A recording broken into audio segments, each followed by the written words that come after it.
আসসালামু আলাইকুম, Munni style page থেকে আমি মুন্নি। যারা নতুন উদ্যোক্তা আপুরা আছেন, কাস্টমাইজ ড্রেস ডিজাইন করেন, তারা আসলে অনেকেই বুঝতে পারেন না যে এই যে পার্টি ড্রেসগুলাই কয়টা পার্ট দিবেন, এই যে নিচের স্কার্ট পার্টে কয়টা লেয়ার দিবেন, এটা বুঝতে পারেন না। তো আমি এটা আজকে একটু বুঝিয়ে দিচ্ছি আপনাদেরকে।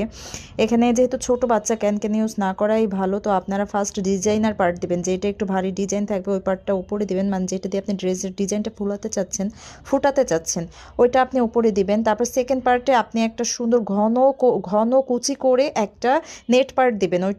ওইটা আপনার যে ফার্স্ট পার্ট থাকবে, ডিজাইনের পার্ট থাকবে, ওইটার সেম কালার দিবেন। এখানে দুইটা পার্ট দেওয়া হয়েছে, দুইটা পার্ট দিয়েছে, আপনারা একটা দিবেন, একদম ঘন করে কুচি দিয়ে একটা নেট পার্ট দিবেন, তাহলে খুব সুন্দর একটা ফ্লাফি লুক আসবে। তারপর একটা স্যাটিন কাপড় দিবেন সেম কালারের, যেন উপর থেকে গ্লেজি ভাবটা আসে, এজন্য স্যাটিন কাপড়টা দিবেন। তো স্যাটিন কাপড়ের নিচে এখানে ক্যান ইউজ করা হয়নি, একটা সফট নেট দেওয়া হয়েছে, দেখতে পাচ্ছেন।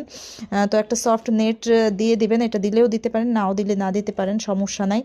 আর একেবারে নিচে একটা কটন কাপড় দিয়ে দিবেন, পাতলা কটন কাপড় দিবেন, এটা বাচ্চাদের আরামের জন্য। এই কাপড়টা দিলে বাচ্চাদের আর গরম লাগবে না, ঠিক আছে। তো আমরা পার্ট কয়টা পেলাম? চারটা পার্ট দিলেই আমাদের এনাফ হয়ে যাচ্ছে। এটা কিন্তু একটা 1 বছরের বাচ্চার ফ্রক, এটা অনেক বেশি ফুলেছে।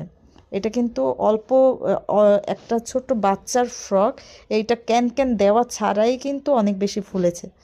এই যে দেখেন, এই যে বোঝা যাচ্ছে কিনা জানি না, এটা কিন্তু অনেক বেশি ফুলা।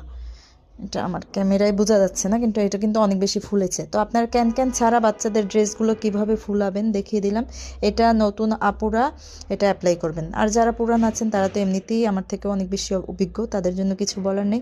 সবার জন্য অনেক বেশি শুভকামনা। আমার ছোট্ট পেজটা লাইক করবেন, কমেন্ট করবেন, শেয়ার করবেন। আল্লাহ হাফেজ।